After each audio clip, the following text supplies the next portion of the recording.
Lo que le corresponde a cada ciudadano tiene que estar en proporción a su contribución a la sociedad, sus necesidades y sus méritos personales. Y el protagonista eres tú. Foro Jurídico.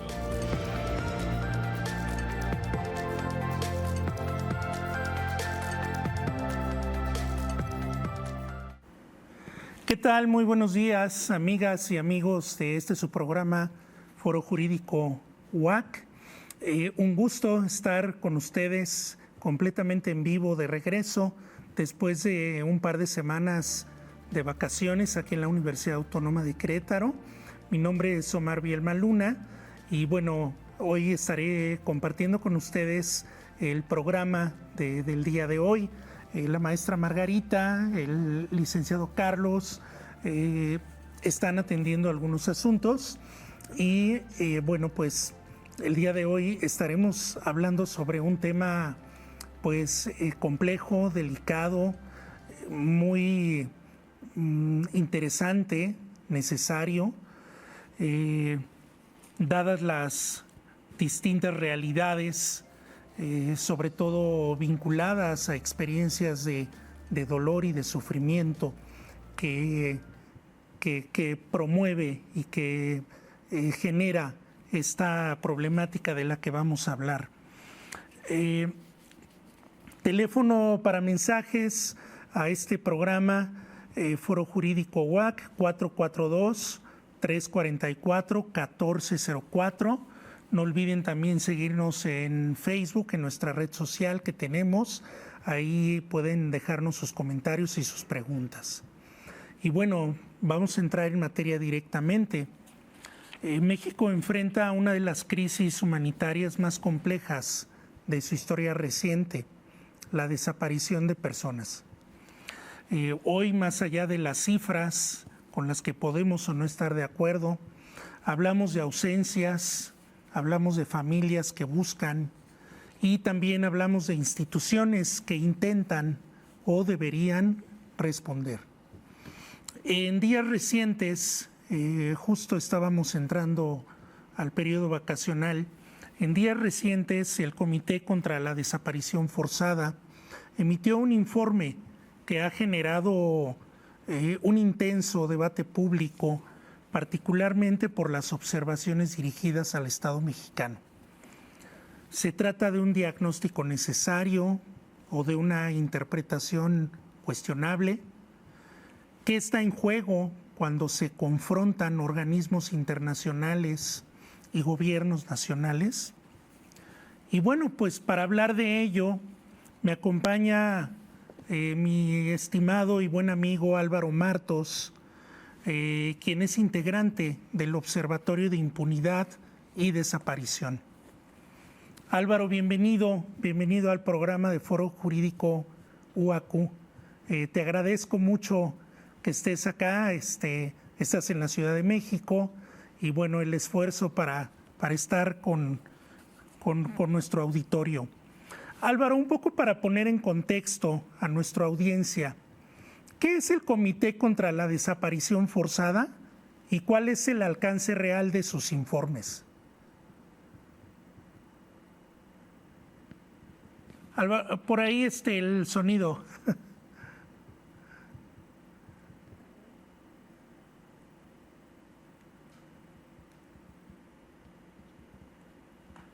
Estamos teniendo una pequeña falla técnica. Disculpen, ahora lo resolveremos. El Observatorio de Impunidad y Desaparición es un organismo fundamentalmente integrado por académicas y académicos, todos ellos investigadores, que ya desde hace varios años le han venido dando seguimiento y un trabajo muy puntual, no solamente a nivel de diagnósticos, sino también a nivel de acciones concretas con colectivos, con familias, con víctimas directas e indirectas de la desaparición. Han estado haciendo trabajos en distintas regiones de la República Mexicana y justamente Álvaro Martos pues es el responsable de investigación al interior del observatorio.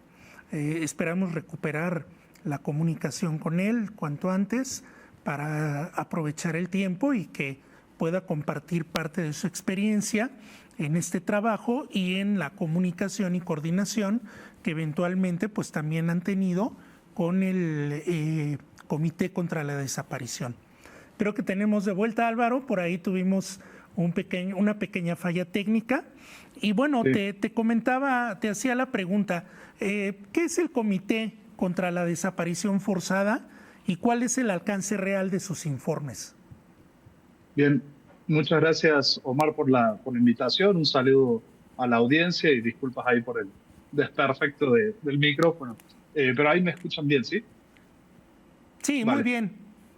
Vale, entonces el Comité de Naciones Unidas contra la Desaparición Forzada es un órgano del sistema de Naciones Unidas. Esto es importante remarcarlo, es parte del sistema de Naciones Unidas, está conformado por un grupo de expertos, pero que tienen un mandato muy claro que deriva de la Convención de Naciones Unidas contra las Desapariciones Forzadas, y de alguna manera son el órgano garante o el órgano que se encarga de vigilar el cumplimiento por parte de los estados firmantes de la Convención de lo que dice la Convención. En este sentido, vale la pena remarcar que son parte del sistema de Naciones Unidas, no es un grupo de expertos que esté por fuera, sino que hacen parte.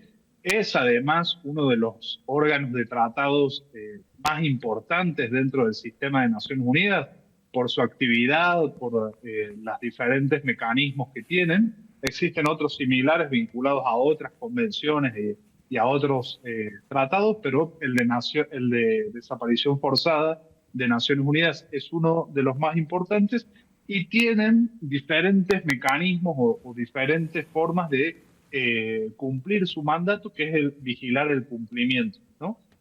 Uno de esos mecanismos tiene que ver con las visitas in situ a los distintos países. La última fue a Colombia y la penúltima fue justamente en México. Ahí, como recordarás, Omar, nosotros estábamos justo en el Consejo Nacional Ciudadano del Sistema Nacional de Búsqueda y coincidió nuestro periodo en ese consejo con la visita. Y bueno, tuvimos un diálogo y eso es un poco lo que hace el CED, ¿no? Es dialogar, recibir información y investigar sobre la situación en los países en torno a las desapariciones, haciéndose de diferentes fuentes. Y esto creo que también vale la pena aclarar.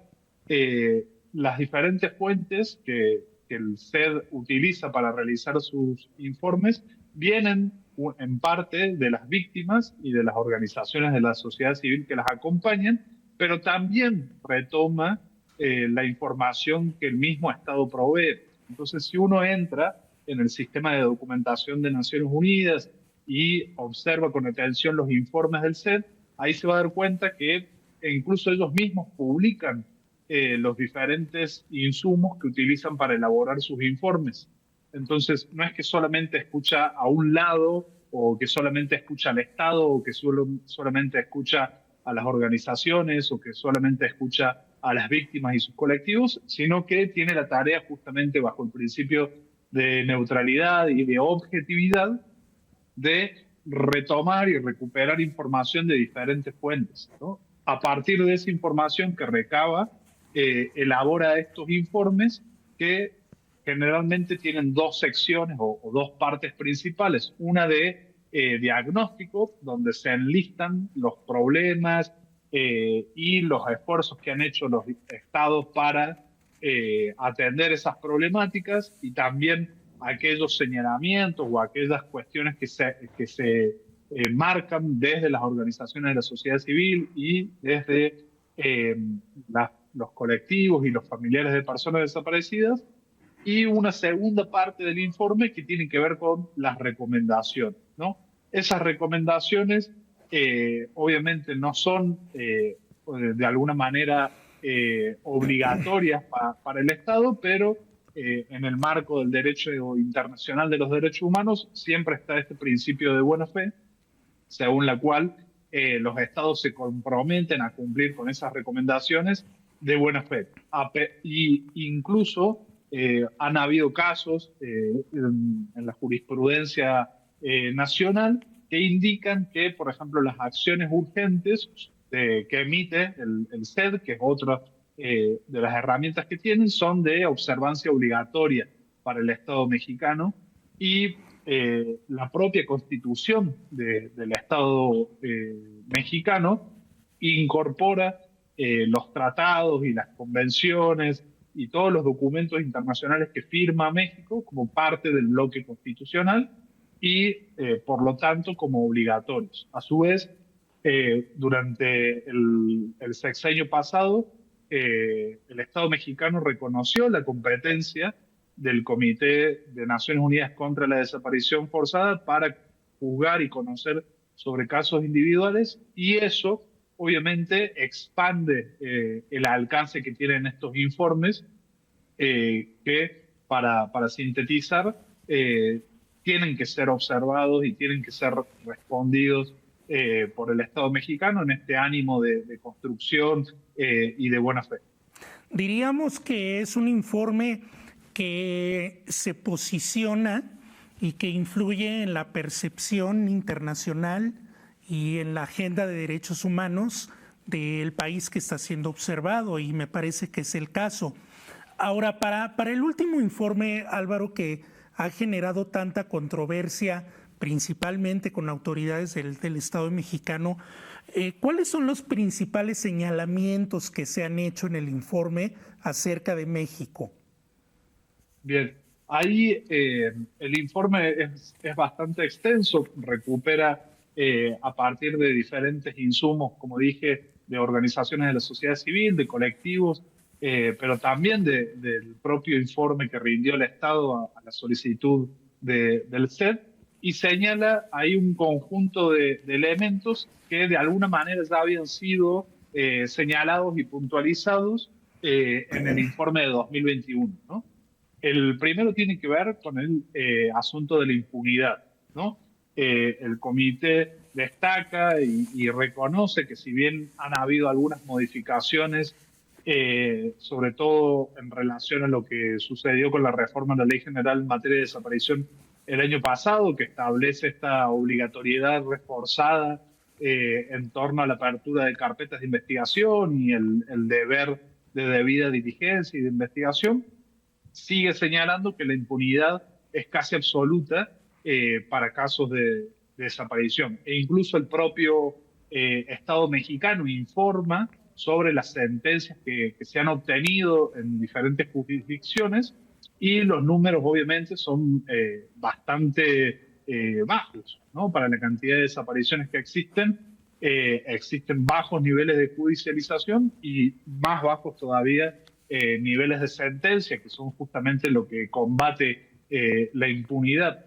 Obviamente esto tiene que ver con las propias características del delito de la desaparición forzada, y en México de la desaparición cometida por particulares, que son justamente delitos que son muy difíciles de justiciar, y que en su propia configuración persiguen un fin de impunidad, pero también tiene que ver con las deficiencias del Estado mexicano para investigar, ¿no? Entonces, eso en primer lugar, el tema de la impunidad. El segundo tema, tal vez importante, tiene que ver con la magnitud, el alcance y la dimensión de las desapariciones forzadas en México, y ahí lo que afirma el SED es que estas desapariciones tienen un carácter generalizado. Un carácter generalizado se refiere a que están distribuidas o que tienen presencia en todo el territorio nacional. Tal vez hace 10, 15, 20 años podíamos identificar que las desapariciones se concentraban en ciertas regiones del país, y también es algo que podíamos ver en relación a los colectivos, ¿no?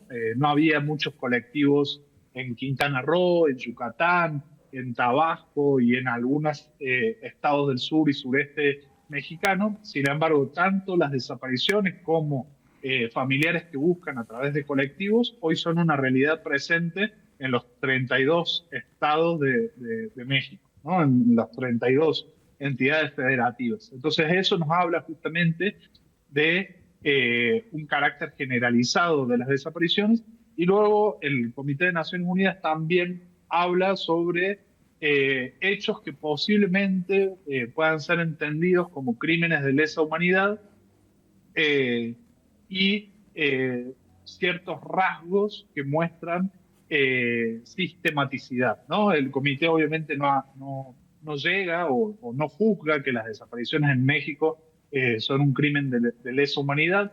En ese punto ya estaríamos en otro órgano de tratado, que es la Corte Penal Internacional. México, si bien se han presentado diferentes informes, la Corte Penal no ha abierto un caso hacia el Estado mexicano o hacia autoridades del Estado mexicano, pero el comité sí señala que hay elementos que podrían configurar este tipo de violación grave a derechos humanos. Y finalmente, el otro elemento que señala muy importante tiene que ver con la ausencia de una política nacional de prevención de las desapariciones forzadas, ¿no? Y eso tiene que ver mucho con lo que las mismas familias reclaman y denuncian, que tienen que ver con que, además de encontrar y localizar a las personas que nos faltan, de que esto pare, ¿no? De que dejen de desaparecer personas, ¿no? Y esto es algo que no está sucediendo en México. Lamentablemente podemos observar que cada vez hay más personas desaparecidas, y lo que se ve también es una ausencia en materia de prevención. Además de estos tres grandes elementos de impunidad, el carácter generalizado y la falta de una política de prevención, el comité también señala otros asuntos que no son menores y que tienen que ver con los registros, que tienen que ver con la crisis forense, que tienen que ver con la seguridad de las familiares que están buscando sus seres queridos, entre otros temas. Pero si me preguntan a mí cuáles serían tal vez los tres temas más sobresalientes, diría que esos tres, ¿no? Claro. Impunidad, el carácter generalizado y falta de prevención. Sí, me parece que desde una perspectiva psicosocial y victimológica, pues esto más que hablarnos de cifras, nos habla también de una problemática sumamente compleja que tiene que ver con procesos de victimización prolongados en el tiempo, ¿no? Desafortunadamente, con la desaparición, la desaparición no termina en el momento del hecho como tal, del delito de la desaparición como tal, sino que se extiende en el tiempo y vamos, que hay familias que buscan a sus seres queridos durante años. Álvaro, el Estado mexicano ha cuestionado la legitimidad y la metodología del informe. ¿Dónde localizarías tú el punto de tensión entre los resultados que presenta el informe y este cuestionamiento del Estado mexicano?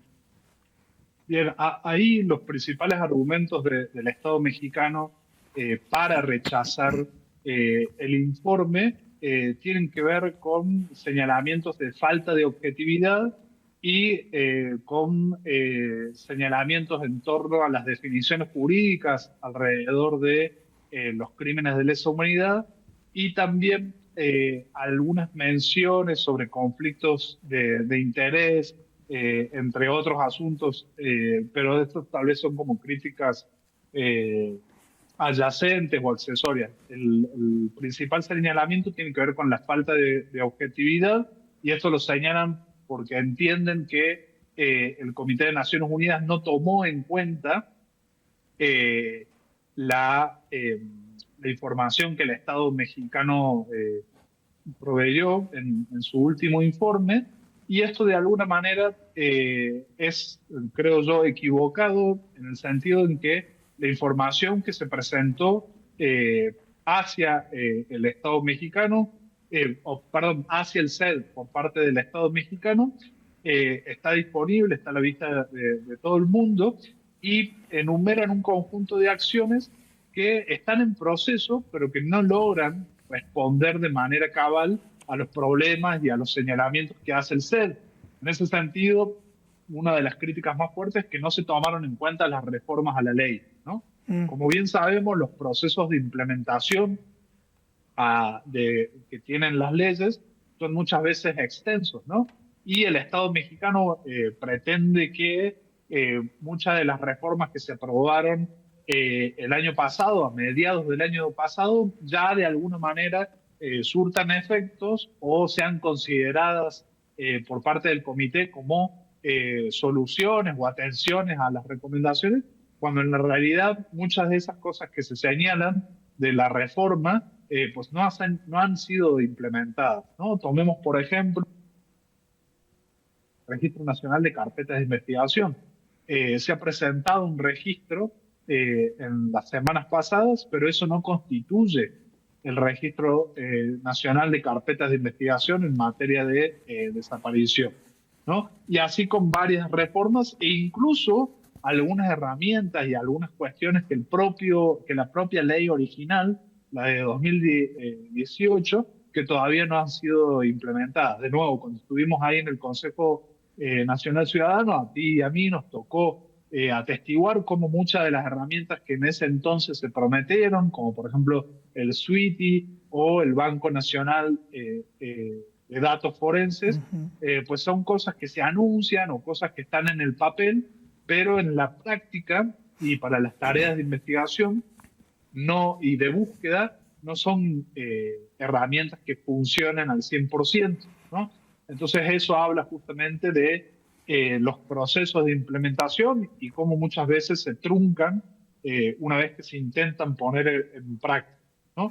Y la segunda discusión o punto de tensión tiene que ver con la definición de crímenes de lesa humanidad, que bueno, es una discusión un poco más jurídica y está en algún punto empantanada porque involucra a este tercer órgano que es la Corte Penal Internacional y también el tratado que le da origen, que es el Estatuto de Roma, ¿no? Donde se define justamente la desaparición forzada cuando es cometida de manera generalizada y sistemática como un crimen de lesa humanidad. Claro. Ahí hay diferencias de interpretación entre el comité y el Estado mexicano, y entonces esa es un poco también la disputa. De fondo está una intención de poder controlar cierta narrativa de que en México no se cometen desapariciones forzadas, lo cual es falso, ¿no? En México se cometen desapariciones forzadas y es algo que está presente en diferentes formas que tienen que ver con la acción directa de fuerzas estatales, pero también con omisiones y aquiescencias frente a este tipo de delitos. Déjame sumar también un dato más de carácter local. En el caso de Querétaro, pues todavía continuamos con omisiones legislativas importantes al respecto. Una que tiene que ver con la homologación de la ley local con la ley general y la otra con la falta de integración del Consejo Ciudadano Local en la materia, ¿no? Lo cual creo que sería una evidencia más de las problemáticas que se están enfrentando. Aquí, Álvaro, parece haber dos narrativas, una que señala una crisis estructural profunda y otra que advierte sobre estos posibles sesgos o lecturas incompletas, ¿no? Pero pues más allá de quién tiene la razón, la pregunta de fondo, y con esa pregunta prácticamente nos vamos a despedir sin que nos des las respuestas. Me gustaría comprometerte para continuar con la charla el siguiente lunes. La pregunta es si este debate está ayudando a resolver el problema o solamente lo está desplazando. Porque mientras continuamos en esta polémica, sigue habiendo desapariciones. Entonces, Álvaro, tenemos un minutito para un mensaje final que quieras darnos y continuaremos con el tema el siguiente lunes. Vale, muchas gracias, Omar. Tal vez como último mensaje, remarcar la importancia de escuchar a las familias. Muchas veces en esta disputa por las narrativas se tiende a hablar mucho en nombre de, ¿no? El Estado mexicano apoya a las familias y las familias lo han reconocido, defendemos a las víctimas y estamos del lado de las familias. pero parece que no se han hecho o esa escucha no se ha comprometido con las familias porque, por lo menos desde mi punto de vista, lo que las familias están diciendo es otra cosa, ¿no? Muy bien. Están hablando de apertura al escrutinio internacional, están hablando de que se dejen asistir por los órganos internacionales y están hablando de que reconozcan la problemática, ¿no? Entonces, creo Pues que ahí, lo que es importante en esta coyuntura es escuchar a las familias. ahí dejamos el mensaje de Álvaro Martos. Álvaro, te agradezco mucho y continuaremos con el tema. Nuestro auditorio, muchas gracias por acompañarnos y no se pierdan el programa el siguiente lunes.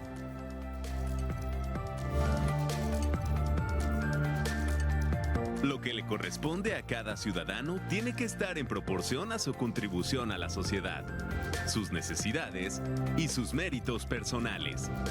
Y el protagonista eres tú. Foro Jurídico.